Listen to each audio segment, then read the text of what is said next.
नमस्कार साथियों, Bhavani classes platform पर आपका हार्दिक स्वागत एवं अभिनंदन करता हूँ। आज हम बात करने जा रहे हैं पशु परिसर भर्ती भाग बी के। एक टॉपिक है पशुओं को पहचानने के तरीके या चिन्हित करने के तरीके। ठीक है, उसके बारे में हम विस्तृत रूप से अध्ययन करेंगे। पशु को हम कैसे पहचान सकते हैं, कौन कौन सी विधियाँ होती हैं, उसके बारे में हम विस्तृत रूप से अध्ययन करेंगे। पशु को पहचान करने की दो महत्वपूर्ण विधियाँ होती है, एक स्थायी विधि, एक अस्थायी विधि। स्थायी विधि के अंदर क्या होता है कि स्थायी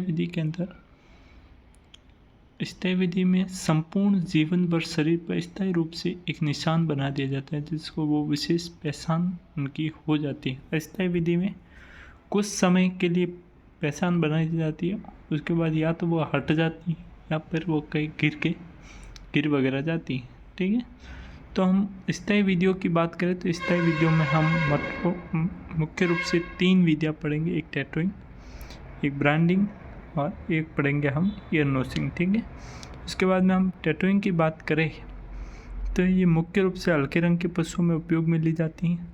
सबसे ज़्यादा गाय, भैंस के बछड़े या भेड़ में उपयोग में ली जाती है। टैटूइंग में करते क्या है कि कान की आंतरिक सतह पर स्थायी काली स्याही के द्वारा कोई भी अंकन किया जाता है, मतलब कोई भी नंबर वगैरह लगा लिया जाता है, उसके अंदर काली स्याही पर लग ताकि वो स्पष्ट रूप से दिखाई दे।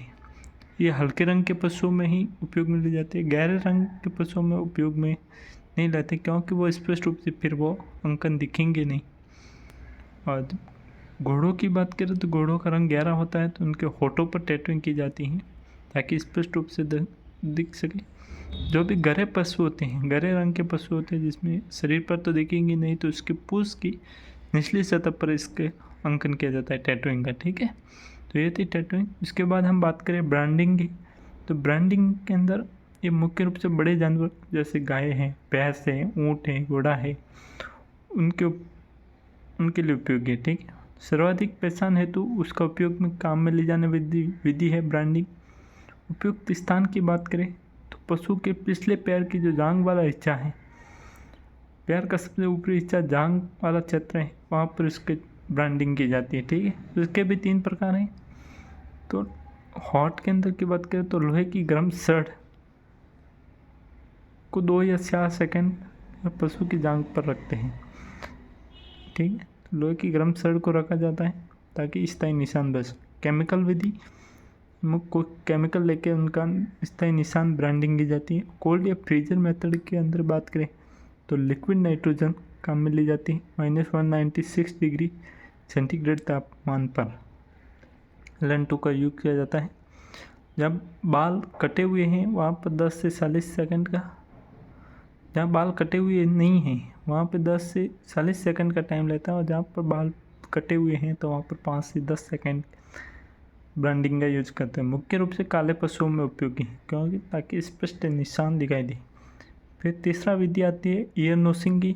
ईयर नोसिंग पर वर्तमान में रोक लगा दी गई है एनिमल वेलफेयर बोर्ड के द्वारा। इसमें क्या किया जाता था कि कान को वी आकार में काटा जाता था। तो रोक इसलिए लगेगी, इससे पशु को ज़्यादा कष्ट होता है। कई बार तो कानों से खून वगैरह निकलता है तो कीड़े वगैरह भी पड़ जाते हैं, इसके कारण रोक लगा दी गई। ठीक है, सूअरों में सर्वाधिक इसका उपयोग किया जाता है, तो वर्तमान में इन पर एनिमल वेलफेयर बोर्ड द्वारा रोक लगा ली गई है। ठीक है, अब हम बात करते हैं अस्थायी विधियों की। तो अस्थायी विधि मतलब कुछ समय के पश्चात या तो हट जाती है या गिर जाती है। ईयर टैग की बात करें तो शुरुआत सबसे ज़्यादा भेड़ बकरियों में काम में लाते हैं, और गाय और भैंस में भी इसका उपयोग में लिया जाता है। इसके बाद हम कलर मार्किंग की बात करें तो भेड़, बकरी, ऊँट या गधों में उपयोगी हैं।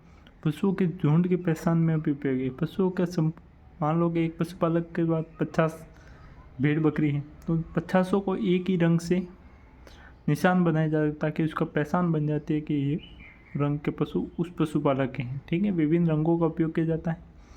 बाद में हूप मार्किंग की बात करें तो हूप मार्किंग में मुख्य रूप से घोड़ों में काम में लिया जाता है। इसमें घोड़ों के खुरों पर निशान बनाया जाता है। उसके बाद हॉर्न मार्किंग की बात करें तो सींग पर निशान बनाया जाता है, मुख्य रूप से गायों में उपयोगी है। उसके बाद हम बात करें लेग बैंड की। लेग बैंड मुख्यतः पक्षियों के पैरों में लेग बैंड लगाया जाता है। बड़े या जवान सूजों में इसको उपयोगी पहचान करने के लिए विंग बैंड की बात करें तो पक्षियों पंखों पर निशान लगाए जाते हैं जिससे वो पहचानने में आसानी हो जाए। नवजात सूजे में उपयोगी नेक सैन की बात करें तो गले में मुख्य रूप से सैन पहचाई जाती है और मुख्य रूप से कुत्तों में उपयोगी है। वुल मार्किंग की बात करें तो ऊन पर रंग लगाया जाता है, ऊन पर रंग लगाया जाता है और मुख्य रूप से भेड़ों के झुंड की पहचान करने में उपयोगी है। ठीक है, धन्यवाद। आशा करते हैं कि आपको वीडियो अच्छा लगा होगा। अच्छा लगा हो तो लाइक कीजिएगा, शेयर कीजिएगा और सब्सक्राइब कीजिएगा भवानी क्लासेस चैनल को। ठीक है, धन्यवाद।